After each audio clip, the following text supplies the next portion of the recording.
toasting, joking too. Sipping and roasting is what we do. Light 'em up, drink 'em down. Whiskey and cigars all around. Cheers, y'all. Well. Sounds like a party there. Welcome, ladies and gentlemen, to this fine radio program, podcast, and video extravaganza known internationally as the world-famous Smokin' and Toastin'. Welcome to show number 305, which puts us officially at the marker that says that we are... Exactly, halfway to 333. And we're looking forward to it. So, on today's show, we'll talk about craft beer, fine spirits, and hand-rolled cigars, as if that's not something we would normally do. But that's exactly what we'll do. And today, we're going to be talking about two very interesting lists. The best full-bodied cigars, for those who like cigars that, pack a little bit of a punch. Pack a punch, yeah. Mm-hmm. And then the worst beers in the world. I've come across a list of the worst beers in the world. So we'll share that list with you, and then Ian and I will share our top beers. If that list jogs my memory, I'm apt to... You have to change your list up? Yeah. So, that list is funny because we had a couple bad beers on recently, and I kept meaning to put one of those on, and I couldn't remember which beer it was. Yeah. I have to go back to it. Anyway. Okay. It'll be interesting to me to see if there's any commonality between your list of worst beers and mine. I have a feeling there might be. But we'll look forward to it. So, the thing with beer is it's kind of like, in a way, it's like sex. It's like, is there any such thing as really bad sex? I'm not sure. I suppose there could be. Well, as long as it's mutually consensual. Yeah, of course I meant that, but no, I mean, is it? Well, anyway, it's kind of like beer. It's even bad beer is still beer. I wonder if people that drink the exact same beer over and over every single day also have homogenized their sex life the same way. Oh, I would guess it's likely, if not probable. But enough of that. I have something else I really have to get off my chest. So I hope you'll indulge me before we get into the cigars and the booze. It's probably best if I talk about this before we get into the booze. Although we're already open to show. We're into it. Buddy. I want to talk about last week. We wound up. Of course, we did a show. We were actually going to be. Doing a show. Well, no, last week we didn't do a show because of Thanksgiving, and then the day after Thanksgiving is the infamous Black Friday. Yes, and that's what I want to talk about. So black. Black Friday. It's over, people. It's over. Let's just do away with it now. Put it out of its misery. It's literally only there in name anymore. Oh, exactly. So let me take you back a few years. Before I did this, I was in the radio business, and I did radio morning shows. You remember the goofy morning zoo shows of the 80s? I did one of those, and I did, alternative radio morning show for a number of years. And so when you're doing a morning show, you're always talking about what's going on in the world and trying to have fun with it if possible and take calls about it, whatever. And I remember when I first really started to understand the term Black Friday. It was a term used to describe, and negatively, by the way, the day after Thanksgiving, because it was so crowded and so crazy. And remember, people would go into stores and they'd get into fights over the, 10 TVs that were priced at, $20 or whatever it was. So it was called Black Friday as, oh man, you got to be really brave to go out and go shopping on Black Friday. The connotation was negative. Then it suddenly became, because God knows what Hallmark Cards needs, is another made-up holiday so they can sell you more cards, right? So then it became this thing. All of a sudden, everybody was doing Black Friday sales. Our Black Friday sale, you can get this and this and this. And then it became referred to like in the positive, like this Black Friday, Toyota is going all the way to the best sale of the year. So I know people, I'm a little ashamed to admit this, but I know people who have stayed overnight. Oh, yeah. It used to be a thing. In a line outside of a store waiting for it to open. There was a reason for that, though, if you don't mind me interjecting. There's a Best Buy not far from my house, and I remember driving by it when I first moved into that neighborhood, driving by it on Thanksgiving evening, coming home from like my on sister's house. the Thursday, right? Yeah, and just passing by it on the freeway and seeing people camped outside of Best Buy. This is what you have to do with your life? Well, there was a reason for that, though. Not that I'm suggesting it was a good one. Go ahead. But the reason was because originally, on Black Friday, the store would open up, and usually early, right? And the first X number of whatever, flat screen TVs would be at some amazingly low, ridiculous liter price. The idea being trying to drive the consumers to your store first so they do the rest of their shopping there. Yes. It was like what they call a loss leader, right? Well, the stores couldn't afford to, do that on an unlimited basis. So they would put a limit on the number of those TVs or whatever that they would sell at that price. So that was why people camped out. So they'd be in line to actually get the deal before it expired. Let's talk about that for a second. Okay. Let's pretend that your hourly worth Yes. in life is worth, I don't know, $10. You're worth $10 an hour. Now, I personally value myself much higher than that. As do But I'm going to go ahead yeah. and shoot low. Let's go $10. Let's say, you know what, you're feeling happy. You're above minimum wage. Let's go $15. Okay, $15 an hour. You go spend 10 hours in line. Mm-hmm. That is $150 of your time, conservatively speaking, that you just spent. Did you save $150 on that TV? Exactly. And If you spent but the one thing 12 hours in line, it just goes up. I mean, Yeah. Now, like- I agree with you wholeheartedly, but you do have to understand there are plenty of people in this world with way too much free time on their hands. So where do you get that from? I don't know. I've never And had if it. you have that I've much always- free time, how do you have the money to buy that stuff? Exactly. Well, you don't unless you get it for $100 off. But here's the reason that I'm saying that Black Friday is now dead.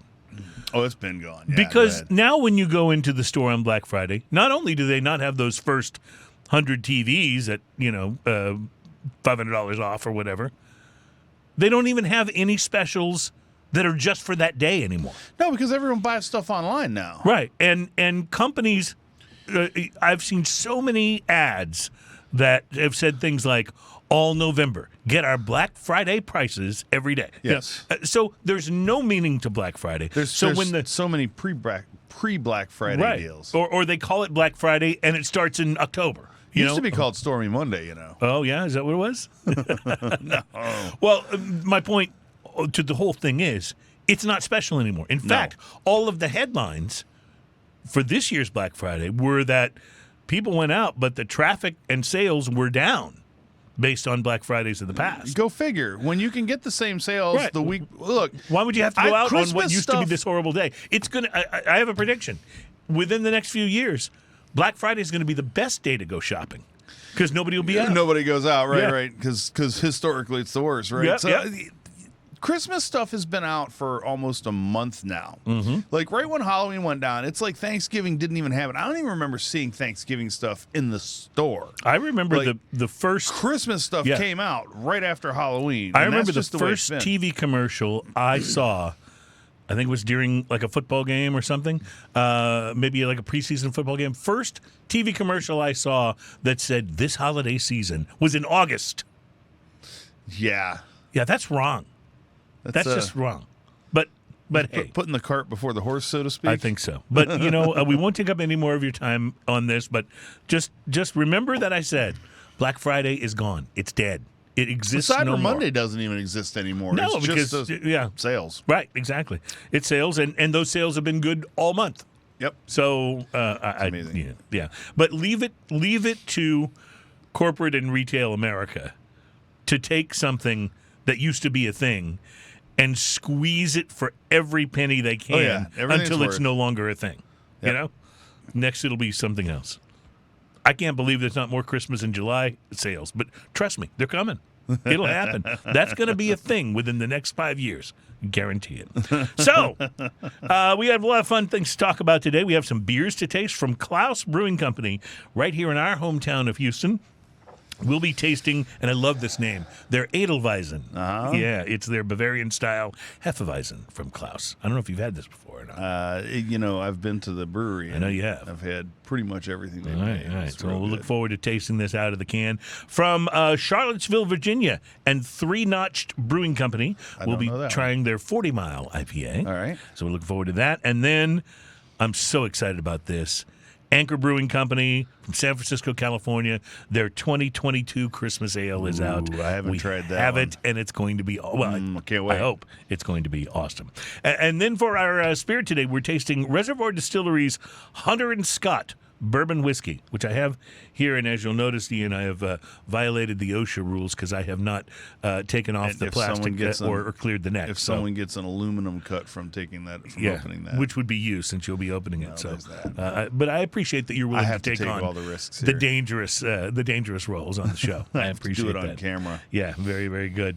We will, of course, be bringing you our little segment of the program that people seem to love called Drinking News. And on today's Drinking News for our teaser headline, we are just going to say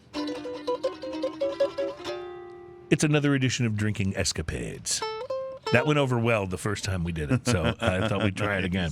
We'll tell you about some cigars to watch for, a list of 13 strong cigars for the full-bodied smoker, and Ian and I will also share our full-bodied favorites. Yeah. And then, of course, I'm really excited about this, the worst beers in the world.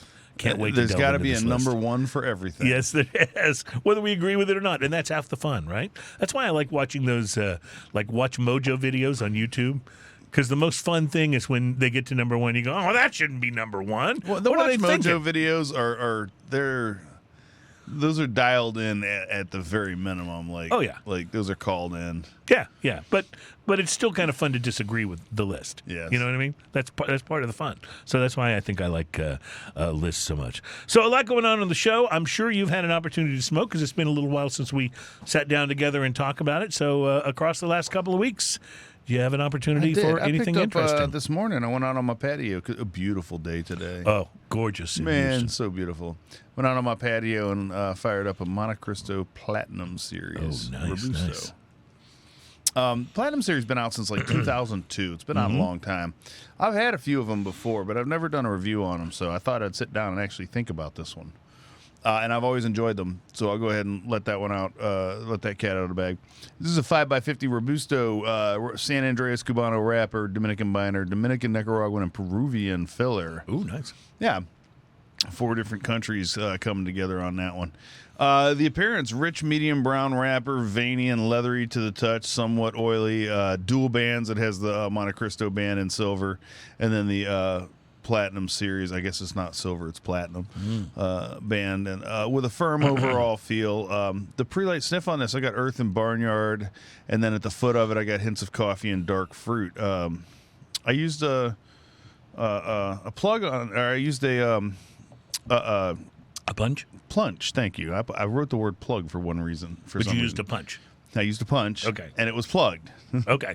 That's why. Ha. So it was a It's pug. easy. Words is hard. That's a pug, I think. Is what it is. So I used a punch, and it punched beautifully, and I went to draw, and I got no draw whatsoever. It was like, that like I didn't hate even when that punch it. happens. Now, Well- did you have a poker? Do you have something you were Well, able no, to I use just to open it used up? a clip instead. And Oh, it, okay. And And, that it worked. had a nice light draw as soon as I Okay. clipped it. So Good. no problems. And I don't foul them for that one. It's a little weird that As long as you worked can that get way, it but- going. But no draw at all with the punch. That was bizarre.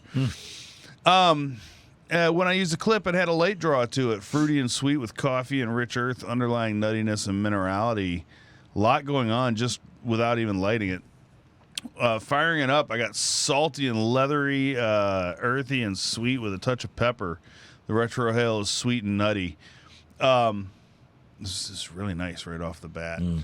The first third of this is Platinum Series Taste Stage. The show begins with a woody and fruity number leading directly into a sweet and creamy background, going on to finish the set with a bit of nuttiness. Retro Hail is woody and sweet, solid ash, uneven burn. Now, that being said, the uneven burn, I think, was mostly my fault because I accidentally scorched one part of the cigar when I've done that, yeah. when I was lighting it. So, but I didn't correct it. I thought to myself, let's see how good the Montecristo is. The second third. Set 2 begins with a bit of salt and raisin. 2-star crossed flavors never meant to be together, yet find an easy relationship along with the other dark fruit and woody notes with no conflict. Sweet and creamy background is the underlying theme, closing the set with mineral and a kiss of pepper. Retrohale is woody and sweet. Solid ash, good burn. Mm-hmm. I got a chuckle out of you. That's good.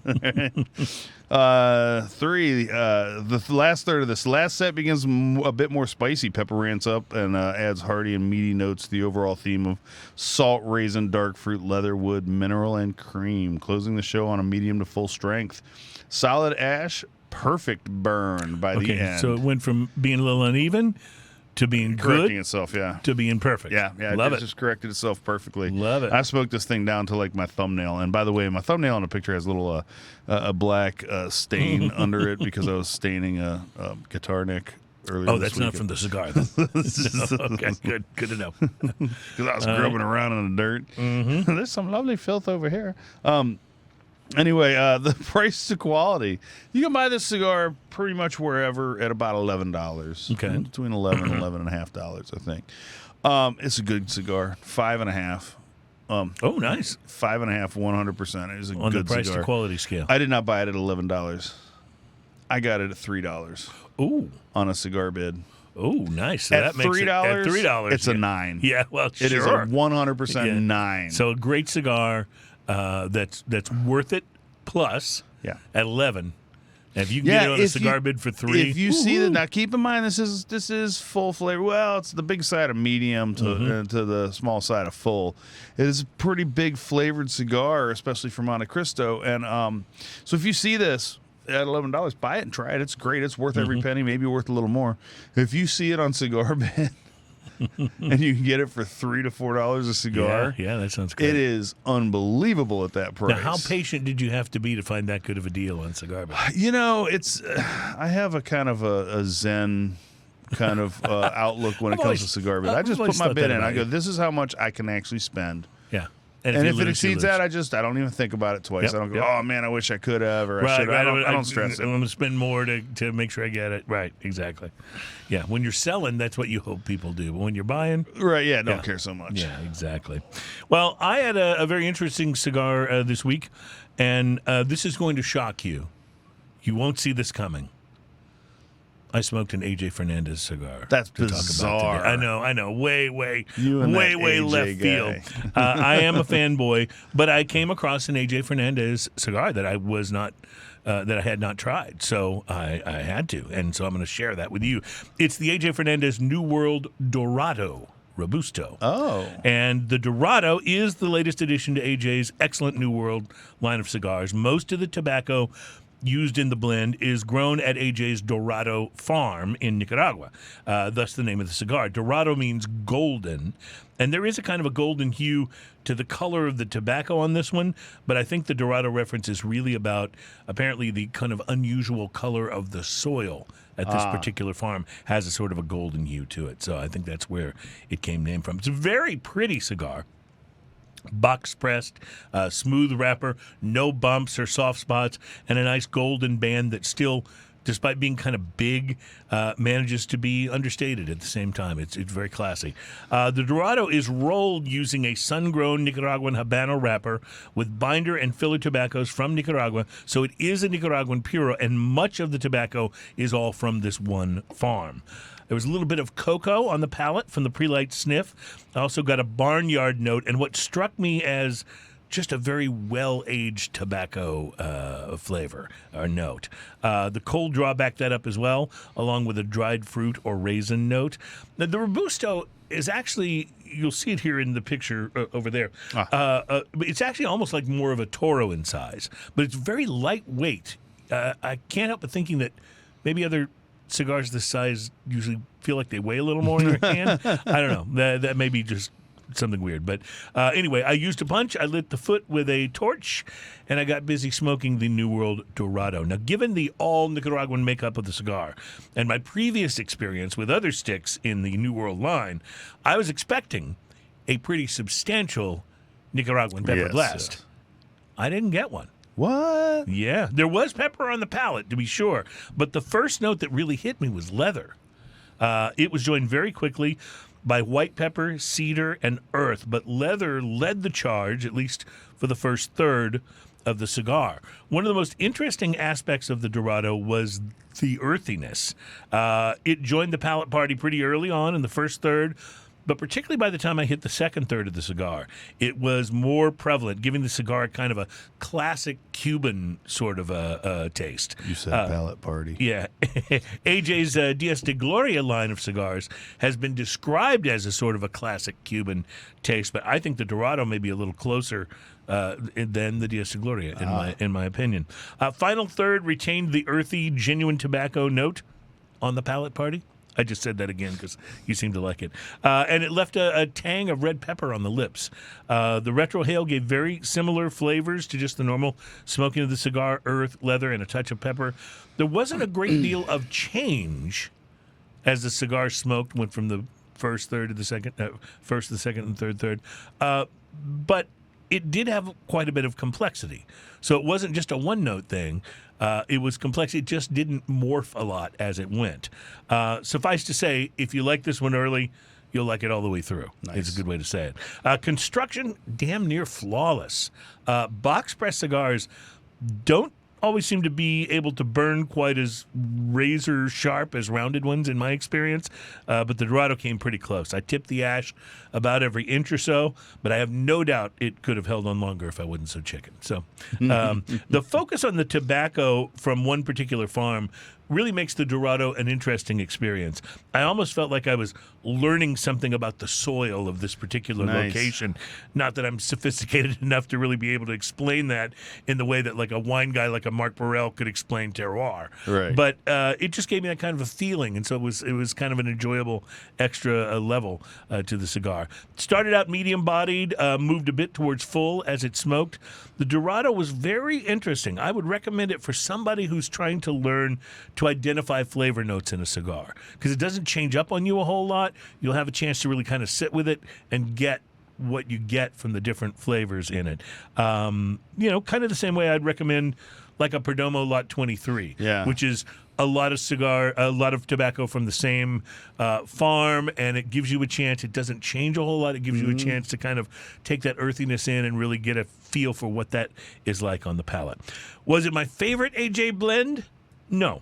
But that's a pretty high bar. Yeah, because I just absolutely love just about everything that he does. The New World Dorado Robusto is a $10 to $11 cigar, and it's worth it. Recommended, especially for a change of pace if you like AJ's blends. Thumbs up, and price to quality, I'm going to go with a solid 5. Nice. At that price. It is a Robusto, but it's not a small Robusto. So worth it. I dug it. I enjoyed it. And, I'm going to recommend just about anything from AJ because he's been so consistent. But this was a good change of pace. I liked it a lot. So, all right, let's take a break because when we come back, it's time to start tasting. We got some beers to get into, including Klaus Brewing Company's Edelweizen, which I just like saying, so I'll probably say that a lot. It's their Bavarian style Hefeweizen. We'll get into that next. Plus, some cigars to watch for that are about to hit stores or may already be there. It's Smoking and Toasting.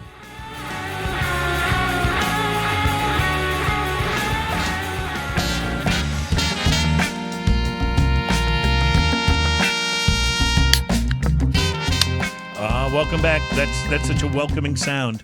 I love that. You go over to somebody's house, that's one of the first sounds you hear. You're like, yes, this is where I was supposed to be. Thank you very much.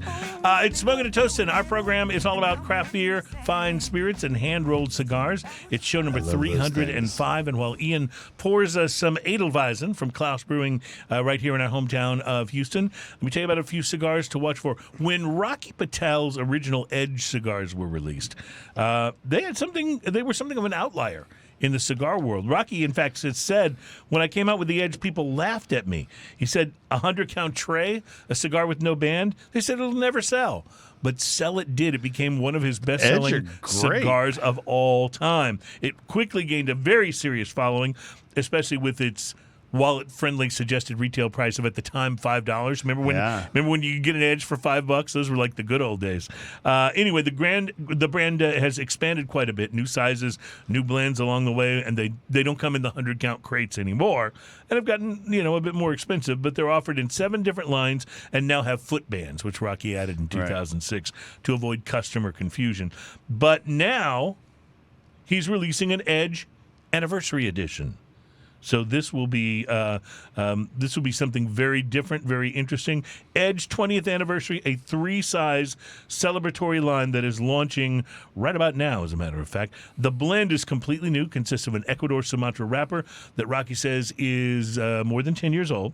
Underneath, a Honduran broadleaf binder will hold together filo tobacco from Honduras and Panama.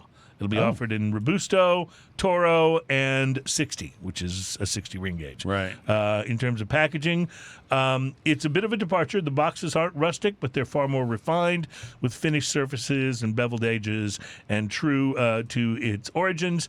The Edge 20th Anniversary is made in Honduras by the Plasencias. So they should be shipping to retailers as we speak, actually. So you'll be able to find them pretty quick. So I see you're already doing a little research. So let's pause the cigars to watch for and talk about what you're getting on the Edelweizen. This is one of the most German tasting German flavored beers ever. And it's interesting because it's a Hefeweizen. So you expect that in the more Munich lager style, right? But this is sweet banana, and yet beer. Still, you feel like you need a pretzel. Very crisp right? beer. Yeah. So it's interesting because this is Bavarian style Hefeweizen, and it's got that heavy, weedy kind of. And while there are plenty of breweries that kind of specialize. Well, there's plenty of breweries that kind of specialize. Many, specialize in IPAs. Some specialize in sours. Some specialize in really, crazy big beers like Ingenious. Yeah. But these guys seem to specialize in very much German style. So they don't have an IPA, right? Because that's not a German style beer. They're the only brewery I know of that doesn't have an IPA. Yeah. You walk in there and there's no IPA. And that kind of makes me happy. Not because I'm trying to exclude IPA people. It's just that I walk into so many breweries that almost everything they have is IPA. Right, sure. And so I feel like there's a brewery I can walk in and not have to worry about that. So they have their Doppelbock is fantastic. They have so many good beers. Their lager is amazing. They have so many good beers. Their style is very simple German, kind of authentic feel. Straightforward, right? Yeah, when you walk in, the tables are all like big long tables. Like you're in a beer hall in Germany. Yeah, exactly. And it's real cool. It's a small place just on the north side of Houston, Cypress area. And what a cool place. It says right here on the thing, at Klaus Brewing Company, our goal is to bring German beer culture to you. We only use top quality German malts, hops, and yeast, along with all natural brewing and lagering process to give you the most authentic tasting brews possible. No shortcuts are taken, no quality is sacrificed. Enjoy your sip of Germany. Prost. And I got to say, they're fantastic what they do. I haven't had a beer from them that was less than stellar. This is really interesting because I don't get the banana until the finish. Usually with the Hefeweizen, you get the banana like right up front. So I get the sweet from the banana right up front, and I don't recognize it as banana until the finish, but the sweet's up front. And after my first couple sips, then it just tastes like banana. Yeah. It's just got a very, and it's such a delicious, and if banana turns you off, it's a weird thing to say it tastes very banana. It has those banana kind of flavors to it, but it doesn't necessarily, it's not like a banana beer. So don't misunderstand. Right, no, absolutely not. Yeah. It just has a lot of that flavor in the way that like a whiskey can be very chocolately or bubblegummy or something like that. Right, This which has doesn't a mean very it's banana a kind of flavor. bubblegum whiskey. Right. It means it's just got that. It's not peanut butter whiskey, people. Exactly. I think it's delightful. I like it a lot. And do you suppose peanut butter whiskey and banana beer would go well together? You would think. And maybe throw in one of those really thick jam milkshake sours. Right. I don't know. No, this is nice, man. Klaus does it every time. Like they kill it. Prost, indeed. Prost. A couple of other cigar things to watch for. Tim Osgener, who we've talked about on the show here before. He's the son. I just talked about him recently. Yeah, I had an Osgener cigar. Son of Kano Osgener, who's the founder of CAO Cigars, and he's owner of this new company, Osgener Family Cigars.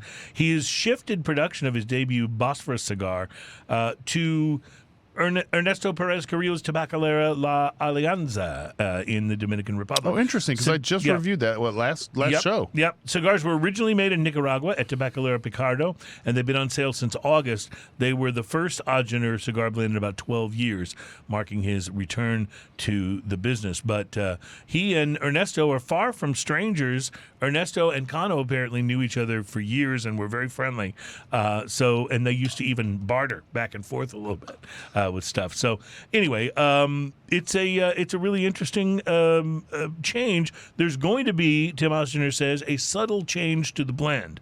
We thought we could actually try to tweak and improve the blend, which he says will remain medium to full in body. So it'll be interesting, Ian, once these cigars start coming out of the Dominican Republic, if you maybe smoked another one and noticed any difference from the one that you reviewed here just a week or two ago. If you remember, I really liked that cigar. I gave it a 4.5, but that's because I chose a small size. Right, and it was a little expensive for the small size. And it was a little expensive for the small size, and I should have gone for a bigger size is what I think I'll do. But I'll do that. I'll pick one up probably in the next week or two and do a bigger size. Tim says, by the way, that he and Ernesto are working on several cigar releases from their two companies together, already working on some other cigar blends, and those will be coming very soon. And finally, Romeo has gone green with envy, at least according to Altadis USA.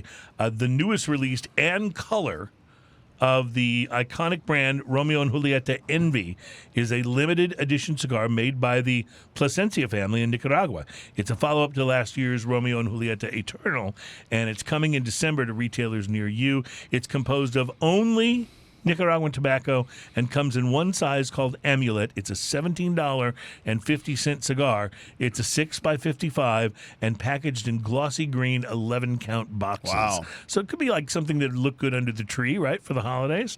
Wrapper is a high priming leaf grown in the Jalapa region that, according to Altadis, has more age than wrappers typically found on Romeo and Julieta cigars. The second band depicts the evil eye, a symbol or an amulet used to ward off any envious impulses. Oh. Yeah, so they're getting creative with this. Only 100,000 cigars are being produced, which is about 10,000 boxes, so if it's something that sounds interesting to you. And Romeo and Julieta has a pretty good reputation established as having very quality cigars, so that's something I'd actually really, really like to try.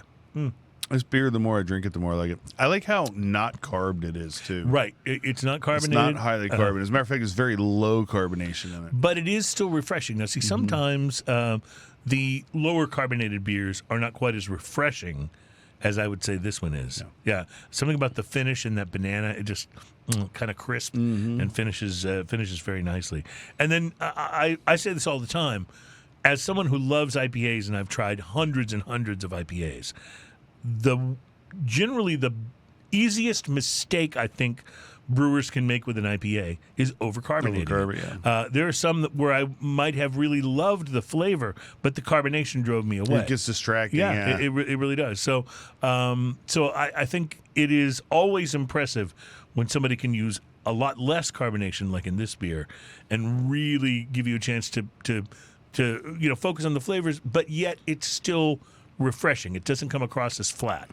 No, it doesn't come across as like this beer went flat. It comes across as it's just not meant to have a lot of carb. It's just what it was supposed to be. Yeah, absolutely. I absolutely dig it. Well, should we start talking about full-bodied cigars? Sure. All right. Cigar World, which is a pretty respected publication and a website, has come up with a list of their 10 best full-bodied cigars of 2022. Now, in fairness, these are probably all cigars that either were released or came to prominence in 2022. And when I think of full-bodied cigars, I have a tendency to think like of all time. Right. Because there's some great ones that have been around for a long time. Oh, the full-bodied ones that I know. Exactly. But let's take a look at their list and see what we think. At number 10, they have the Camacho Triple Maduro. Now, I've talked about that cigar many, many times and have loved that cigar over the years. Mm-hmm. That, for a while, was one of my go-to cigars until their quality control tank. But it seems to be getting back. They say it's full-bodied and brimming with notes of earth, spice, and espresso in every puff. Also smokes forever. Yeah. Like, it smokes so right slow. About that. Yeah. Mm-hmm.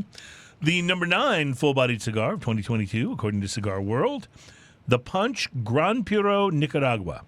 One of the ultimates, they say, for body and flavor in a cigar. It's a robust Nicaraguan blend that features notes of wood, earth, and nuts. I'm going to have to try that one. Yeah, I have had a lot of different cigars in the Punch line. I really like, what's it called, the Knuckle Buster? Yeah. That's a really nice cigar. But I don't know if I've had the Gran Puro Nicaragua. That sounds like something I would like if I saw it on the shelf, Yeah. I'd be wanting to try it out, but I may have to try that one as well. The number 8 full-bodied cigar of 2022, according to Cigar World, is the Cane Nub by Oliva, Habano F.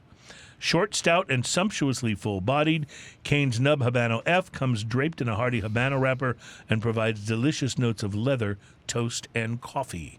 Are you up to speed on the Cane Nub F? I've had the Cane Nub F. That's been out for a while. They're saying 2022 or maybe still so available.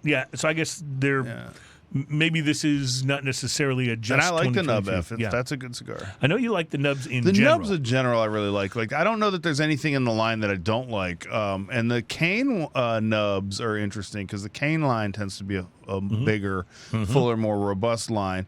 But the nub, like the nub Maduro, like the 464 or the 460, is really, really good. And do you have a favorite nub versus the inch from EP Carrillo?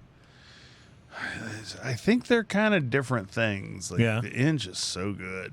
Yeah. It's difficult. Like, I'm such an EPC fan. Yeah, they really Like, make I good stuff. really like. So I don't think that I've tried anything from EPC that I haven't just loved. I think you're right about that. Like, inch is so good. That is, man, I could go on. The number 7 full-bodied cigar of 2022, according to Cigar World, is the Rocky Patel Sun-Grown Maduro. Now, that is a wonderful cigar. Good cigar, yeah.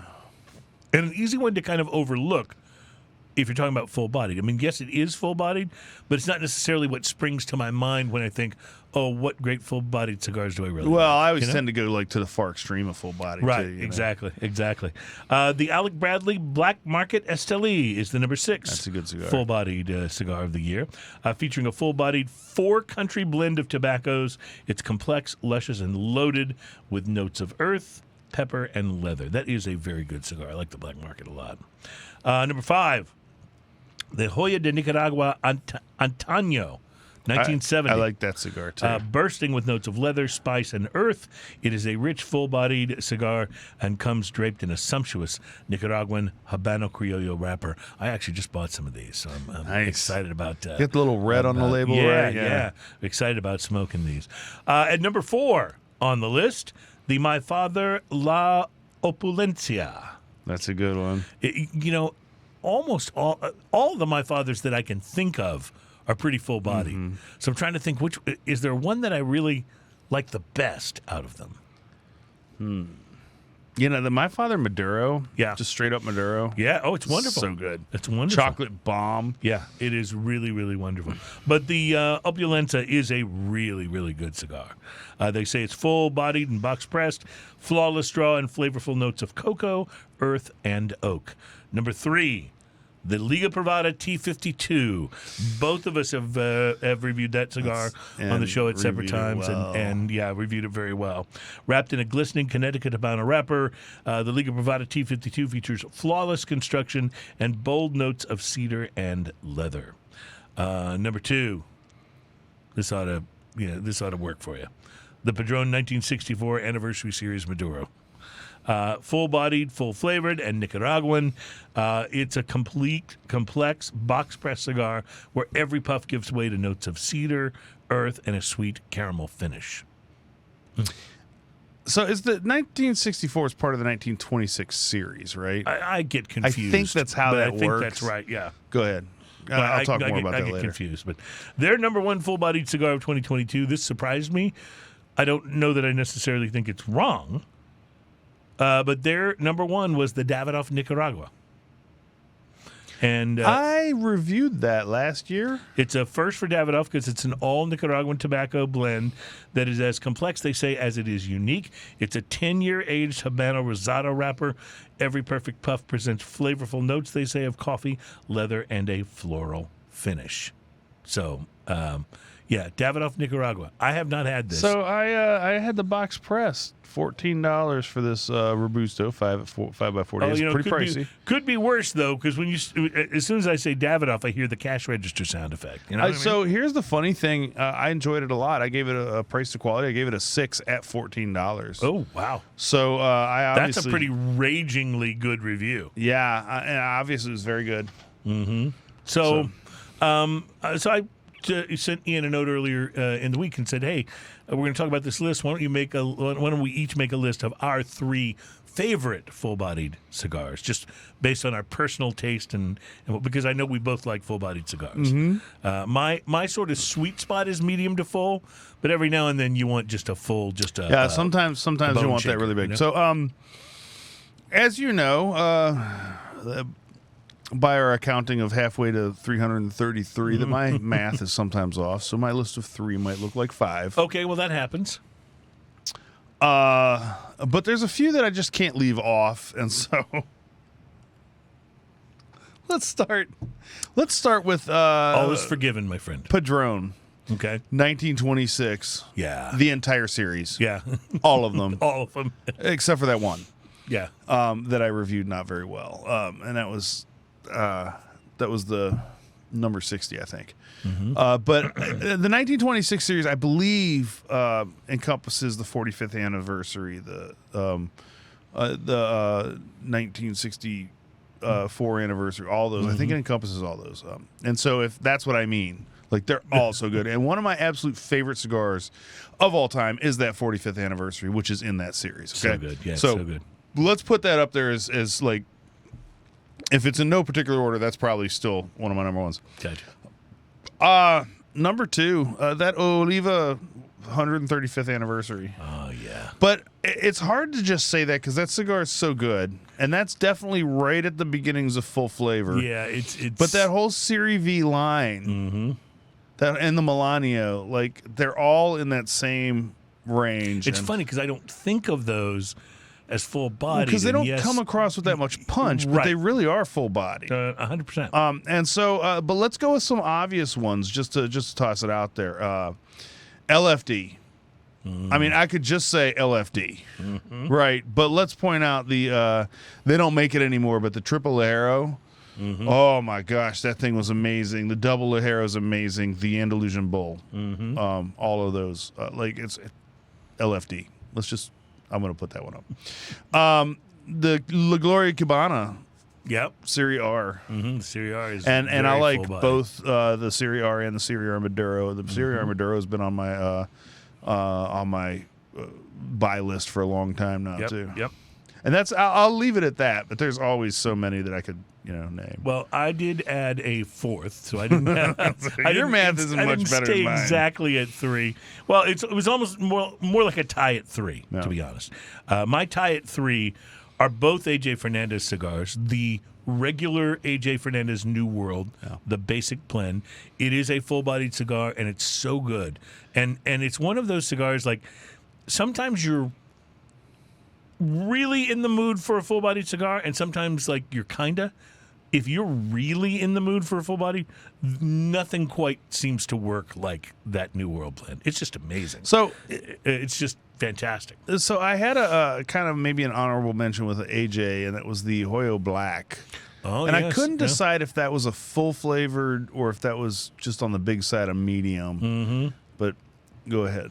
The other AJ that I have tied with the New World is the AJ Fernandez Enclave Connecticut Broadleaf. Yeah, that is good just cigar, such a good cigar. And it really is full-bodied, but not in the sense that it will, like, knock you over. Well, it's like that 135. It's just a big flavor. It's just not punchy. At number 2 on my list was the Liga Privada T52. Hard to, I know it was on the other list, but just hard not to include that for me. And my number 1 was the La Flor Dominicana Double Ligero, which you mentioned on your list. So just, good. Just hard to good. hard to go wrong with that. That's just such a good. Be interested to hear from you guys, maybe in the show notes or any place you can find to post it or email us. What do you think are your favorite? I was thinking Diesel, but ultimately they didn't beat out these. I mean, Diesel, Edge. There's so many good ones. What about the whole flat top series from? Camacho. The what crankshaft, or is it the crankshaft? That's my favorite of that. They had this. CAO. Yeah, they had quite a few of them. The spark plug and all that. They had really good CAO, stuff. not Camacho. Sorry. Yeah. There's so many great ones out there. It's real hard to narrow down to 3, but those I think are desert island things. Like and when I say LFD, I mean almost anything, but that double Ligero that's available now. Well, and is that the double Ligero? Which one was the chisel? Because that's what the double Ligero looks like, is that chisel tip, right? I don't know. But there was one that was actually called the chisel. They make one called the chisel. Is that still I think available? That's the double Ligero with the chisel shape. Okay, that's probably what it is. Same cigar, chisel shape. Fascinating cigar. It's like, not only are we going to load it with like the strongest Ligero tobacco we can find, but we're going to angle that tip down to a very narrow one so it all hits you. Yeah, it is concentrated. It's like, wow.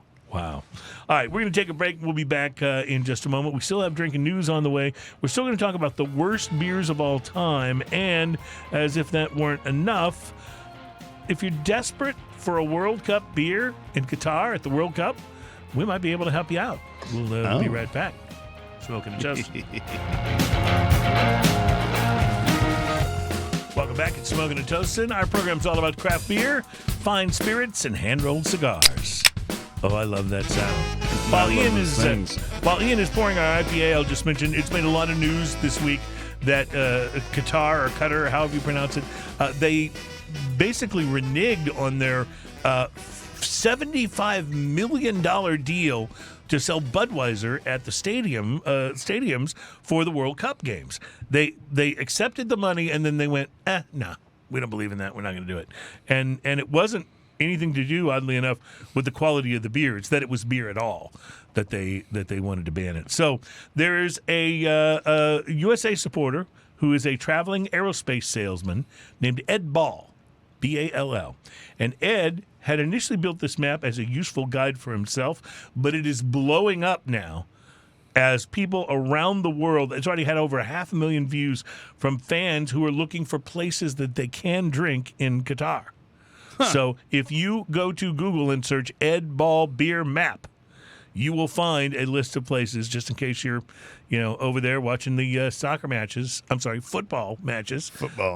And you are looking for a beer. It's a handy map of bars around Doha, which is Qatar's capital, to ensure that supporters don't go thirsty. So thank you, Ed Ball. So that's a question right there. Like, you know how crazy they are about football. Big time. And then you pour beer on top of that. Yeah. I don't know. Like, there's a scariness to that. Well, yeah, but I'm not saying that's good business practice. I get what you're saying, but it's been allowed in soccer and football matches all over the world, everywhere. Yeah. This is more about a religious thing. So. Gotcha. So, so your religion allows you to take the money for it. Yeah, but not and to then actually, back up on the agreement yeah. I don't know what to say about that. And one. women can't drive or whatever, but hey. This smells amazing. Well, I just actually kind of, without thinking about it, took a sip of it, and it kind of blew me away. I thought it was exceptionally good. Holy cow. 3 Notched is a brewery out of Charlottesville, Virginia, and I don't believe we've had any of their beers on here before, but what a way to open. This is a really delicious, full-bodied IPA. This is a fantastic IPA. Holy cow. Oh, it's got. There's so much going on in it right off the top. It's very hoppy, but it's not resiny. I was about to say it's got some bitter and resinous aftertaste to it, but in a great way. Like, it's got enough sweetness to balance it. It's got enough bitter to keep it from being sticky. It's not super juicy. It is a little hazy, but it's not like I'm not getting tons of citrus here. This is more like that that it almost tastes more like like the Instead first of New pine England cone, IPAs. it's almost like pine nut. That's a good way to put it. Yeah, I like that. It's so good. Like this is like outstanding very good. very refreshing. Perfect amount of carbonation. Did you get this local or did you? No, I bought that actually when I was in D.C. Oh visiting my gosh! Adam and the Cloud and his lovely wife Brianna. I would buy this on the way home if. Yeah, I don't know that it's not available here, but I have not seen it here. This innovative So maybe flagship the- IPA combines citrus, peach, and pineapple flavors with low bitterness and crisp malt body for a refreshing, delicious beer. Well, nailed it. It's so well balanced. So well balanced. So 3 notched, and notched is NOTCH''D. Is that Yeah, right? and it's got the 3 Like the 3 axes. 3 axes on it. Yeah, that's really something. Wow. That is out. I wish I'd bought a Outstanding. case of those.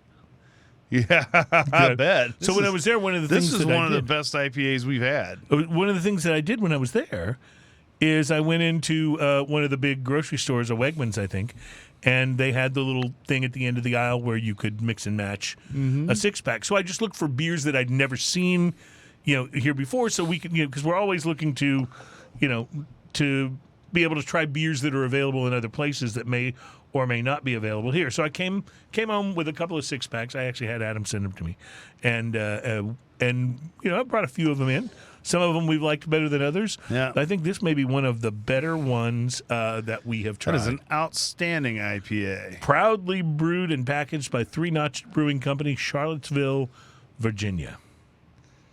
So very nice. I did go to we did go to a brewery, one of the breweries we've had many of their beers on the show before while I was there, but we didn't go into Charlottesville, so that's a little further away.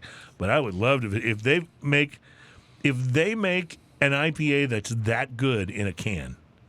I would Imagine. love to see what that would taste like coming out Yeah, of the draft. fresh and right out of draft. Man. Fantastic.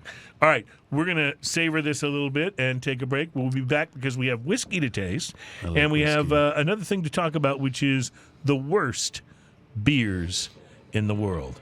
We'll look forward to that conversation Worst coming up beers ever. on Smoking and Toasting.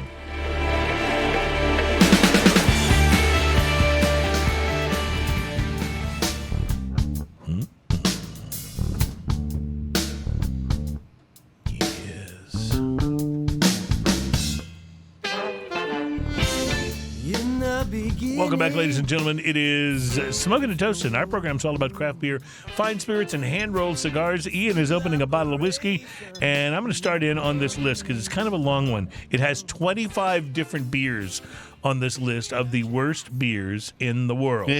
So let's get started. I'm going to be really... I have like a the feeling- list. I like that they probably started off with, let's go with the top 3. Oh, wait. Yeah.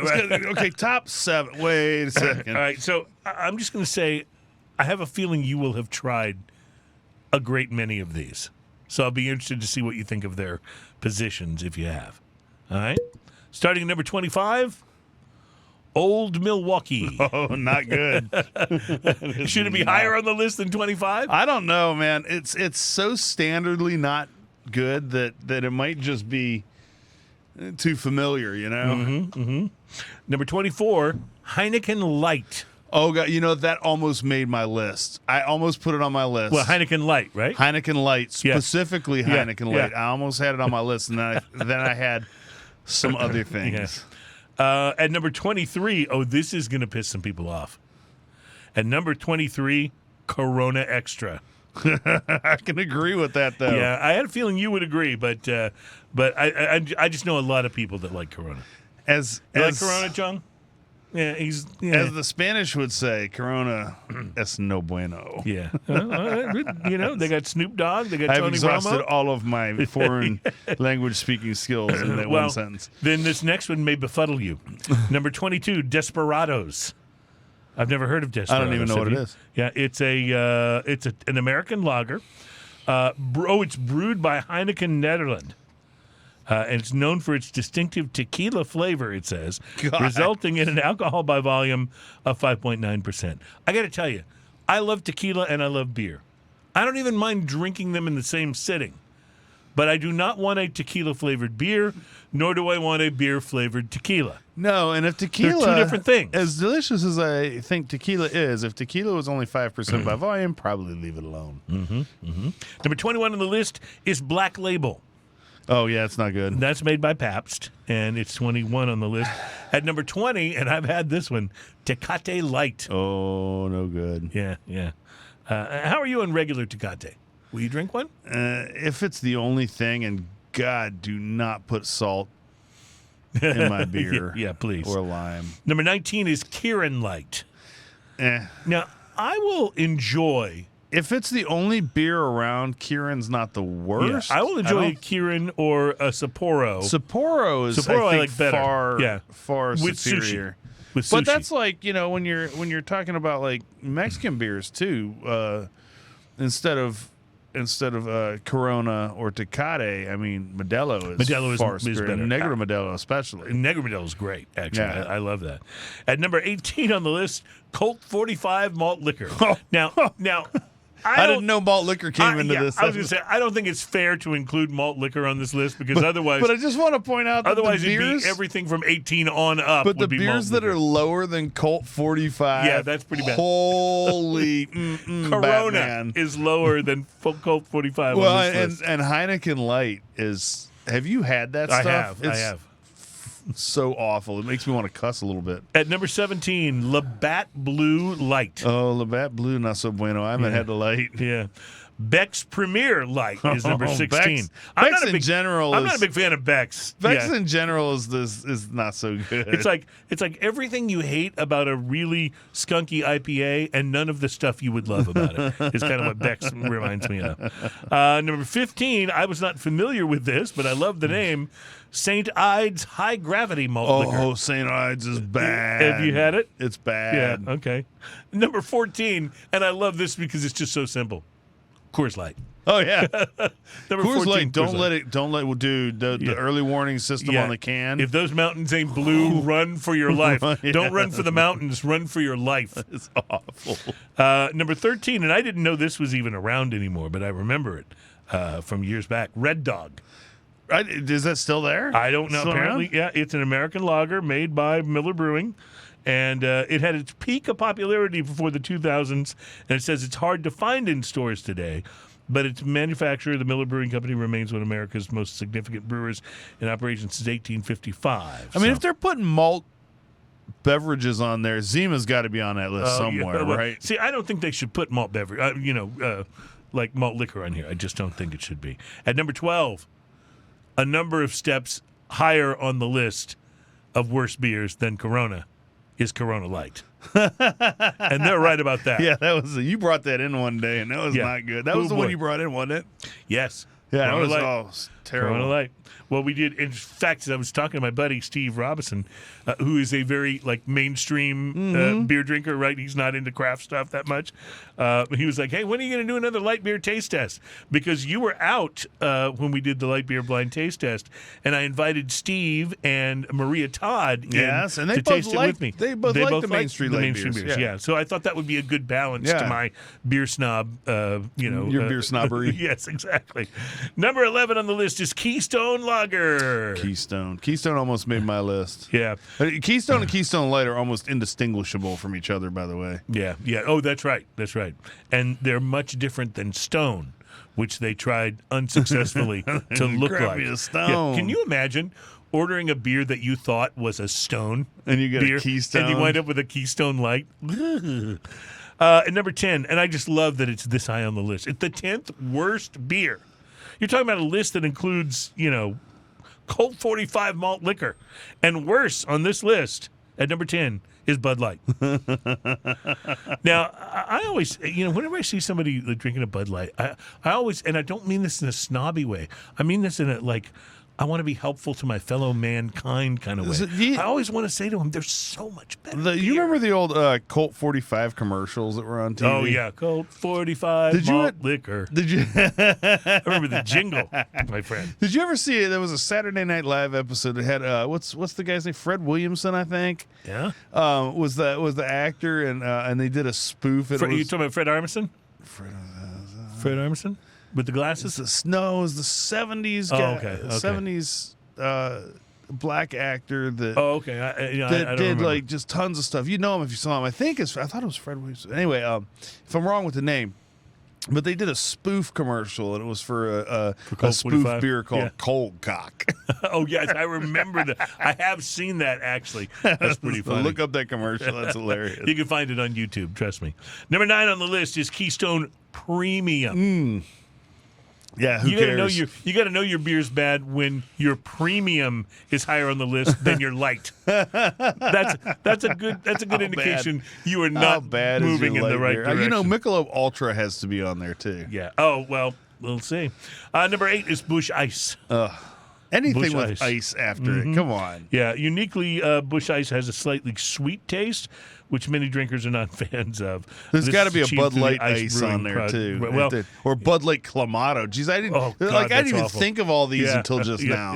yeah. Anytime your beer has a name that sounds like a venereal disease, you may not be headed in the right direction. I got I'm just saying. Clamato. Here, Yeah, take yeah. some of these.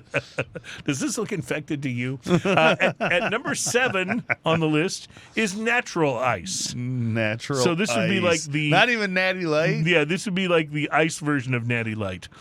And number 6, making them have 3 entries on this list, Keystone Light. So they had the Light, the Premium, and what was that other one? Keystone something? Keystone. Yeah. Keystone it's- Lager. It's a terrible beer. I remember buying when I was just absolutely broke and living in Los Angeles. I had no money to my name, and I remember the only way I'm going to get beer is to buy like a 20-pack of Keystone Light. I didn't finish it. Oh, jeez. I didn't finish it. It was When that it's bad. that's that kind It's of that bad. Yeah. And I really wanted beer, and I was broke. I couldn't even afford to buy Bud Light. You know what I mean? It was awful. Number 5, Milwaukee's Best Light. The Beast. The Best The Light. Beast. Yeah. Number 4, I remember this one, not too fondly, Miller 64. Do you remember that? I vaguely remember that. It was like exists. their attempt to go really super extra light, kind of like the They have the 64 lighter than, off to the side, Yeah, kinda it like in a it had the circle. Miller logo in a 64. It was all in a circle. Yep, you remember that. At number 3, here it is, my friend, Natty Light. Natty Light. Yep, Natty Light is, of course, made by Anheuser-Busch and known fondly to consumers, actually called Natural Light, but known fondly to consumers as Natty Light. Number 2, I had forgotten about this one, Sharps. Oh. It's a low-alcohol beer, and it's vile. It really is. It's not a no-alcohol beer. It's a low-alcohol like a beer. 2% or Yeah, 2.5%. So yeah, it's low alcohol beers are generally lower in flavor than full-bodied ones, but Sharps is disliked for being even less flavorful than its other low-calorie competitors. So the beverage premiered in 1989 with Here's Miller some- boasting its patented Ever-Cool brewing process. Here's some to achieve barley the beer slurry taste. that's been watered down a little bit. Sat out a little too long. Number 1, and I think you're going to get a kick out of this. Number 1 on their list, all the way at number 1. Has it got to be Montucky Cold Snack? Beating out all kinds of crazy beers that are awful. Budweiser Select 55. Oh, that's Do you remember when we had that on the show? I brought it in as a mystery beer, remember? Yes. And you responded much the same way that this list did, as I recall. Yes, this is not good. You were just like, at first you're like, maybe, and then it was like the next No, drink was what like, is- no. what is no, happening? Oh, no, what is going on with my absolutely palate? Not. Absolutely not. Stop attacking me. I have nightmares about that. I wake It's up like- in sweats. It's like in that Geico commercial where they go up in the attic and discover all those old crumbling mannequins, and the guy goes, "Nope, no, thank you." I love that. So there's that list. Now you and I each made a list of our did. top 3. We'll see if you stuck to 3 or not. I don't know if you did. Are you ready? Yep.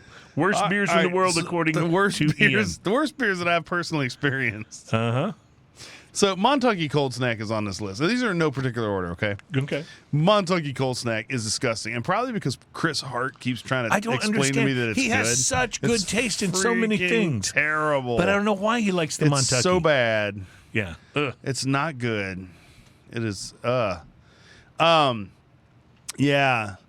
Big Flats 1904. I don't know that I've ever had that. So I don't think it's available anymore. Big Flats was the Walgreens beer. Oh my God, the Walgreens beer. You could buy a 6-pack for $4. Oh my God, wow. Now, it was hilarious because That's I bought less one than and it $1 had a this beer. classic, like, Anheuser-Busch looking like a little cabin in the mountains looking thing, and it's called Big Flats 1904. But keep in mind that the 1904 was part of the name of the beer. It wasn't like when it was made, established when it was or anything. It was part of the name, so it was to give it the mystique of it being old. Yeah. And I bought a 6-pack of it. You know, I paid my hard-earned $4. Yes, of course. And just for experimental purposes, sheerly for experimental purposes. And I waited until my brother was in town because it was right before Christmas. And I was like, man, I told him, I hyped this beer. I was like, it's supposed to be so good. Here, let's have a sip. So your brother has to know better than to trust you on this. And so he cracks his open, I crack my open, and we both take a sip. And I'm trying to keep a straight face, and he's drinking. It's kind of like when I'm a Lord. I was going to say, this sounds very familiar to me. And finally, we were like, okay, can't drink this. It's so bad. It was so god awful. I mean, we're talking about notes of carpet mold and dog bed and Dog bed. I have not heard that one before. Dog bed. I'm getting a distinct note of dog bed on the finish. It was awful. And it's so finally we're like, all right, we're chugging it. And we couldn't even chug it. The whole thing went to waste. The retrohale has a distinctly toenail note. And then let me go ahead and tell you, my last one on the list. Yeah. I wrote down this thing. Oh, you brought a sample. You actually brought a sample. All right, are we trying this? Is this what you're going to put? This is the man This is the smoking and toasting version of the man that I think malorted this me. milk is bad. You need to smell this. I notice you're not showing me the label. Is that on purpose? Oh my God, it's red. Is this a malt liquor? I have to know. Oh my God. And see, we're about to try what should be some delicious whiskey, and you're now going to destroy our palate with this. Ooh. Oh. I can't do it. I cannot do it. I'm sorry. That's not right. You are not right, sir. I dare you to put that to your nose, John. Oh my God. It's the worst smelling. Honestly, this makes me crave Malort. It makes me crave Malort. I bought What this. in the hell is that? I bought this because it looked reasonably interesting. I haven't seen the logo, so this is, but it technically, does look I think interesting it's from a the back. mead, but you can't tell by the smell. Oh my God. It's Skull and Potion Meads, 6% alcohol by volume. Mead for people who need mead. This was Who need mead so bad they're willing to drink a skanky but here's the tasting thing. mead. I think it kind of he's still not recovered over there. Oh, it's awful. It's so bad. This was made by where is it? Hold on, it's on here somewhere. Made in Conroe. God. Brewed and packaged by Southern Star. You have got to be kidding me. It's a very respectable brewery. And they make incredible beers. How could they make this? Oh my God. Like you can't even get near it to smell. We must have them on the show. Oh, it smells like It smells like vomit. like That's what it smells like. like burnt rubber, like someone skidded through a batch of vomit. I had to move it over there just so I wouldn't be able to smell it. I'm so glad I didn't take a sip because I'm really excited about this whiskey we're going to try. It's just so And, now you know that's one of the worst things I've tasted.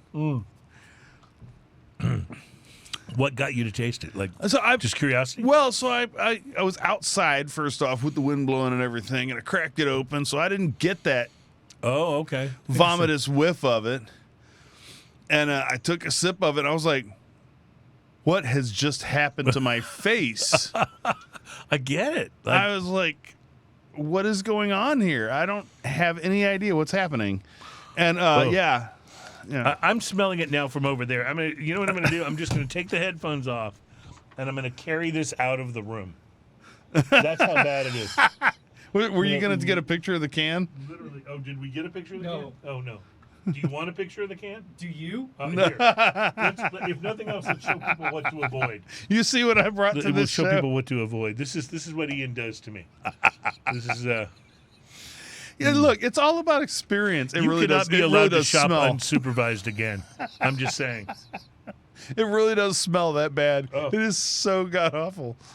All right, John. Once you get your shot of that, I'm carrying it out of here That's as a public service to the world. All Wow. right, you guys. This is the time we're going to go ahead and take a short break. We'll Yeah. be back with our last segment. We'll be back with a little whiskey Last two and some segments. drinking news. And I'll tell you my worst beers of all time, any of which I would gladly drink right now. Instead Hey, I of brought this to my brew club too. this. Oh, my God. And they still let you be in it? We'll be right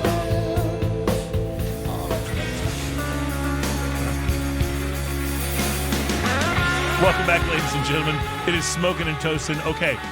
I'd like to issue an official apology. Let's clear the air here. For the ending of that segment. That we have never had anything on the show, a beer or a beverage or anything, that was so bad that we had to cut a segment short so we could carry it out of the room.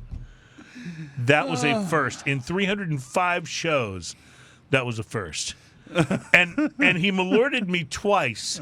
And then we had that rum. What was that rum we had recently that was so bad that it was... Mama Wanna. Yeah. Oh, yeah. That was so bad. That was like getting malorted all over again. It was bad. This was worse. This was worse. Wait, am I the guy that brings bad stuff? You are the guy that brings... you bring some of the best stuff, too. But, wow. When you swing that way, you swing hard. That's all I'm saying. That's all I'm saying. It seems very anticlimactic, but I'll go ahead and give you my 3 worst beers of all time. And I did rank mine. Number 3 for me was Michelob Ultra. That's no Just bueno. because it's just not good, you know? It's beer-flavored water. I'd rather not have a beer than have See, that. I thought about Michelob Ultra, and just to discuss this for a moment, there's a few beers on that list. And I know some people love it, by the way. And I There's get a it. few beers And on that list that I you- thought very seriously about, and I thought to myself, it's not that they're that bad, it's that they just don't have flavor. Mm-hmm. There are some beers on that list that are actively bad. Okay, so my 2 and 1 are actively bad. You're right. Michelob Ultra just doesn't have flavor. Right. I'd rather just not It's have a beer. passively bad. I'll just have a water, you know? Right. Yeah, exactly. But number 2, and you mentioned this, but it's on my list, the Montucky Cold Snack. It's bad. It's it bad. tastes actively bad. It Right. is out to it's aggressive on your tongue in a bad way. But my number 1, and I'm still going to say it's my number 1 because I don't think your thing counted because it was not beer, it was mead. This is close enough, So buddy. yeah, so but if you exclude that, which is not only the worst alcoholic drink, but the worst anything of all time. And I've eaten 1,000-year-old fish in Iceland, which was awful, but that was worse. But my number 1 worst beer of all time is the Dos Equis Mexican Pale Ale. It's bad. That thing is That was bad. disgustingly bad. That was bad. I forgot about that when And I it knew gets you brought worse one in. and yes, I did, and it was awful. I knew you brought one in, but I was thinking it was the Corona Light that you brought in. Was it the Corona Light that you brought in? I think we had the Corona Light on the show before. Maybe yes. that. I couldn't remember what it was. That But one the would've- Dos Equis Mexican Pale Ale, bad. which sounds like a great idea, it's not. Yes, it's no. just not. It's just not. All right, talk to me about this whiskey a little bit here, Ian. You've So, already done a I've been little doing- bit of I've been doing sampling, I research believe. on it. I've been trying to get the smell of that mead. Ever out of since my I went nostrils. through and did the fall guy part of opening the bottle and making sure that no one got harmed in the process. and I appreciate that about you. This is the Reservoir Distillery product of Virginia, Hunter and Scott bourbon whiskey. Oh, I just spilled some. Oh, at 45% alcohol. By I was holding this tilted, so I thought you said I No, spilled some. I was spilled like, some. wait a second, I have a got lid on. excited and spilled it out of my cup. Hunter and Scott bourbon whiskey is a blend of meticulously crafted American whiskeys, highlighting Reservoir's single grain whiskeys and the flavors of Virginia. So it's a blended whiskey, blended bourbon, and it's got a pretty rich nose to it, I think. So this is all made all in Virginia. So this is a real deal distillery. So we had a great IPA from Virginia today. It's got cinnamon and brown sugar on the Mm-hmm. nose, and some vanilla, and very mineral watery kind of Yeah, and thing. all 4 of those things are very present in the taste, too, what it brings to the palate. It's not the same mineral watery that you get in Texas that because we're And that known would for make that sense. mineral Yeah, water. but that would make sense, right? It's interesting because this is kind of a cinnamon vanilla bomb, Which I like. It's got a kind of a thin mouthfeel. Yes, it's even not as being even being 45% or 90 proof, if you will. The initial flavor on this. Initial flavor on this is a little thin in the very front of the palate, but it beefs up in the middle of the palate with kind of a fuller flavor and a rounder profile, and then finishes off with just a little bit of bite and that minerality. But there's kind of an apple crispness to the finish too that's hard to peg, and a little bit of almost like maple syrup going on too. And then the retrohale is like cinnamon sticks, those little cinnamon toothpicks. Hot sticks, yeah. Yeah, the hot sticks that you used to get in that little wax paper pouch. Yep, Yeah. yeah. That's what it reminds me of. I think it's quite good. Yeah, it's really delicious. It's fine. I wonder how a little age would sit on this. I don't know how. Well, it is a blend, so you never know. I mean, Batch 71, bottle number 3. It's a cool looking bottle. It's very, very serious and austere yes, looking. it is very serious looking. You're right about that. Yeah, but I thought it was pretty good. It's a pretty color. Like you said, a very serious looking label. Yeah, this is distilled, aged, and bottled by Reservoir Distillery LLC. Reservoir Distillery LLC, Richmond, Virginia, and blended with bourbon distilled in Kentucky and Indiana. Oh, okay. So blended with some other bourbons. Interesting. I'm enjoying it. Like I could see this be a nice like sit down and enjoy something. Enjoy a quiet evening with it. Bourbon. I'm surprised at how thin the mouthfeel is when it sticks to the glass because it's as oily as all get out. Yeah, you are right, though. It is a thinner mouthfeel than what I was expecting. But that's not necessarily a bad thing. No, it's not. It's not. The more sips I take of this, and I'm taking tiny little sips, the more sips I take of it, the more it kind of grows on me and the more I start tasting those initial... There's almost a floral thing happening. Yes. At the very, very beginning of this now. Yeah. I can enjoy this. Yeah. I find that sometimes, and this is a little bit higher proof, but sometimes, as much as I might enjoy tasting the higher proof, the barrel strength, cask strength, and things like that, sometimes I enjoy drinking a little lower proof more. Just if you're going to sit and have some for a while. It's called a cube of ice. So. Yeah, I realize this, but that's what I'm saying is like the experience can be more enjoyable over time sometimes if you're not just getting punched in the face with every sip. Are you disagreeing with me? I don't understand what you mean. Okay. You're going to have to dumb that one down for me. All I'm saying is that if you're going to sit and enjoy, several glasses of bourbon, sometimes it's things like Elijah Craig or Buffalo Trace that you can enjoy just because the proof is a little lower than those higher proof things, which are wonderful to taste for flavor and great for a little bit of sipping. But if you're going to be drinking over a period of time, sometimes I like the lower proof. It just feels like the overall experience is better. You get all the flavor. You get to enjoy it for a longer period of time. Well, so I don't know. I'm with you on the ice cube. You can always. Well, I don't make that much distinction because generally speaking, if I'm going to drink, like say for instance, me and you sit down with this bottle, and we're going to sit down and have a few drinks in the evening. The first drink I'm going to have is probably neat, or at least the first half of that drink will be neat, and then I'll put an ice cube in it. And I don't like the big square ice cubes. They're pretty and they're cool.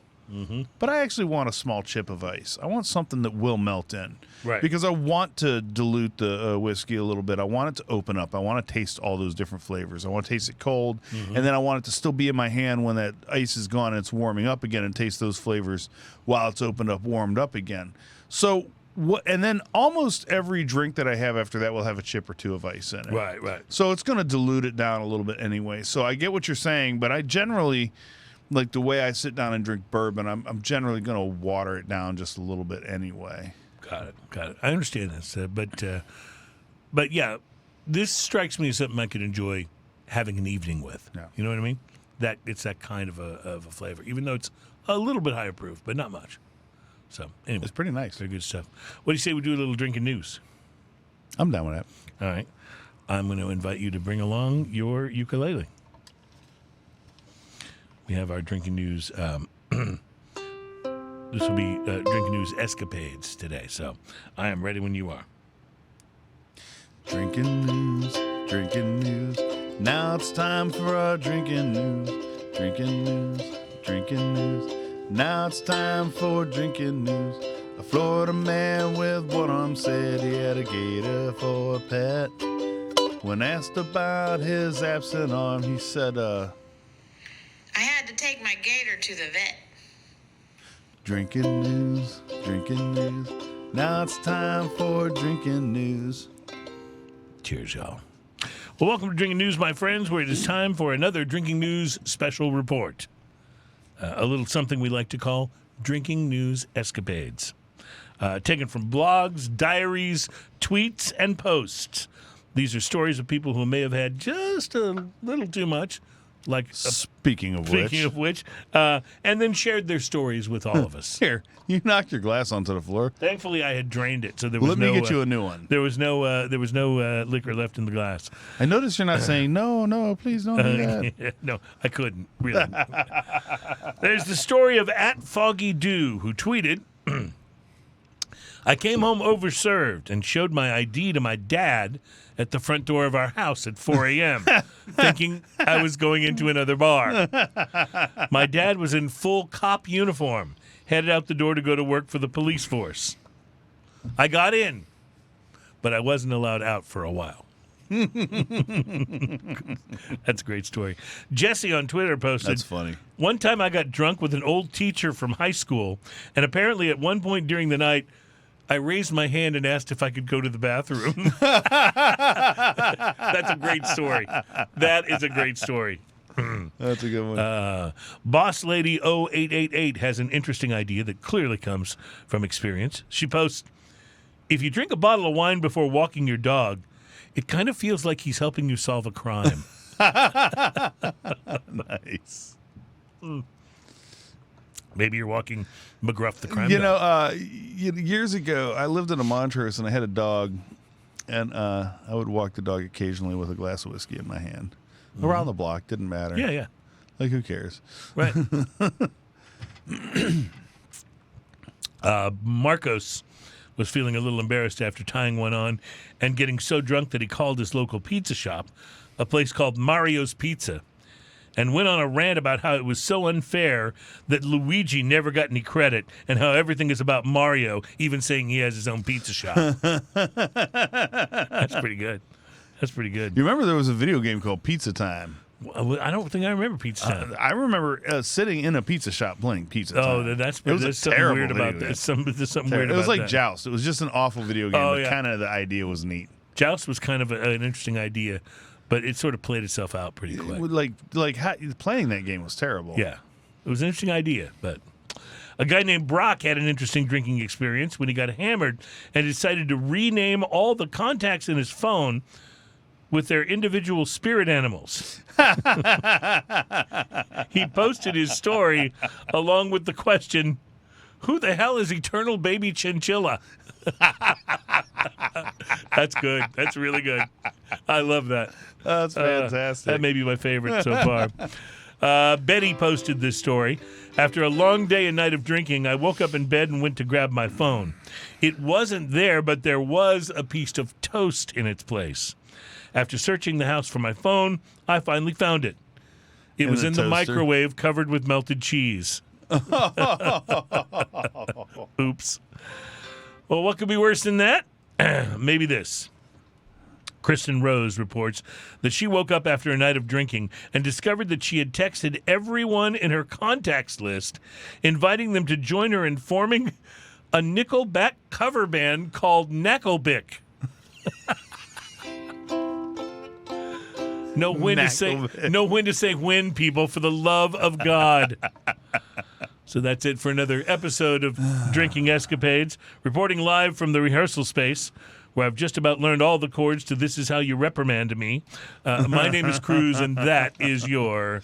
Drinking news, drinking news. Now it's time for drinking news. Cheers, y'all. Now, normally we do drinking news at the beginning of the segment, but we got really thrown off by that terrible mead.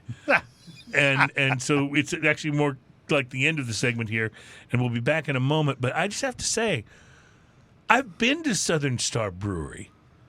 I've drank their beers. They're wonderful. All of them. This are is good. a great brewery. Yes. How did this It's happen? not just a good brewery. It's really, It's really a great really brewery. Yeah. Yeah. How did this happen? I don't know. Their Bombshell Blonde is one of the best blonde What do you blonde think their ales I've ever brewery had. smelled like when they made that? Oh my God.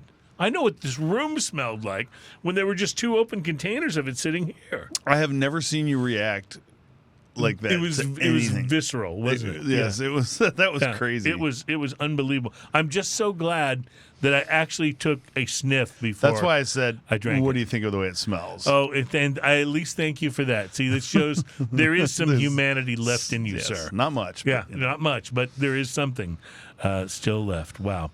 All right. Well, that has just thrown the. Sometimes things happen that throw the show just completely off course. This was one of those things.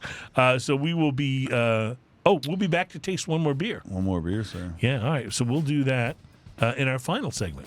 And this is Smoking and Toasting. And I ain't giving up on you. Don't give up on me. It's Christmas ale, baby. So I love we're that. excited about that. We'll be right back. It's Smoking and Toasting.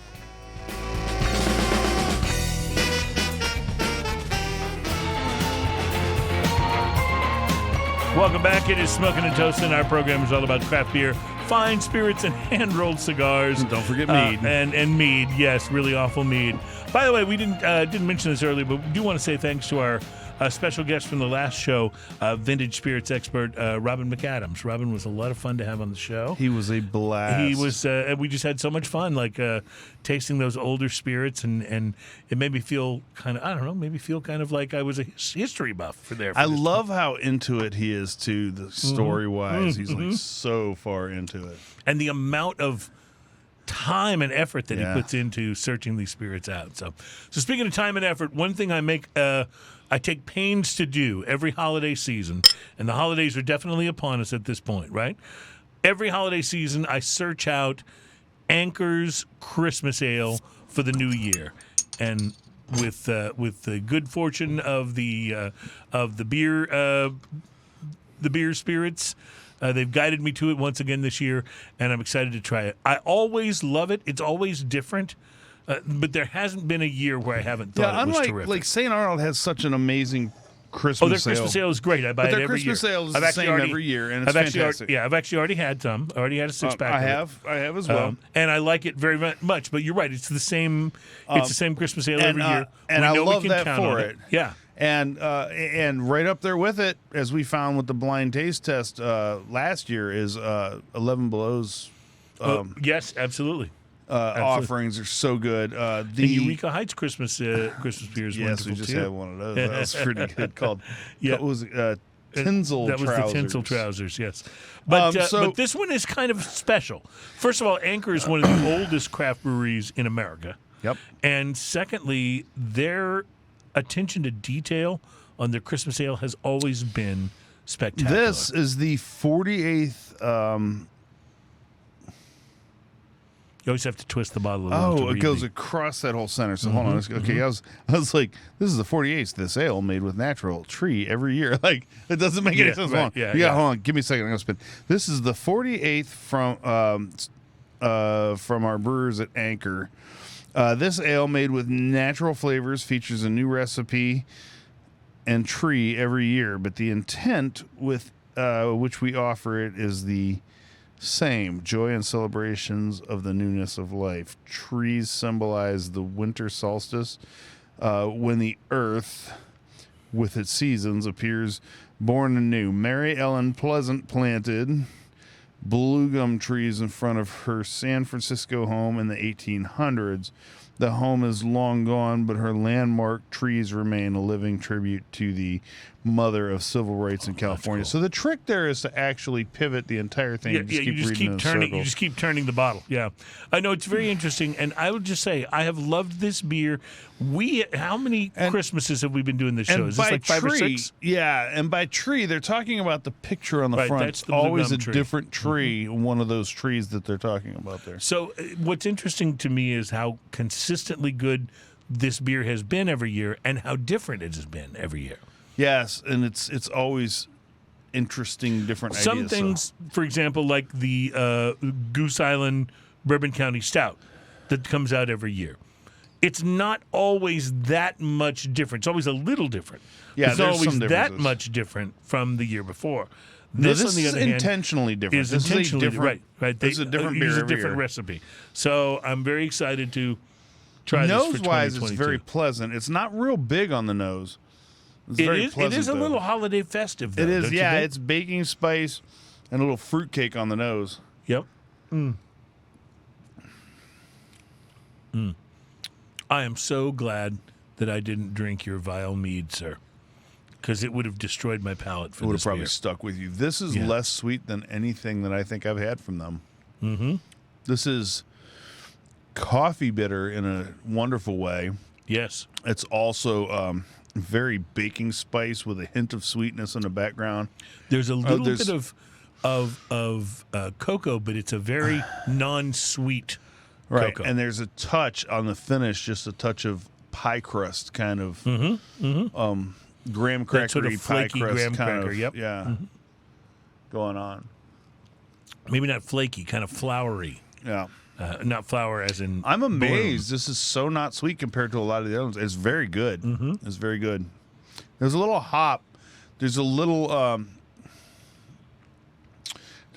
hop bitter in there that evokes a little bit of pine tree, a little bit of the Christmas tree. And I there's think. I was going to say there's just a little bit of a Christmas tree vibe to it. Yeah. Not pine as in pine cone like the IPA no, thing. no.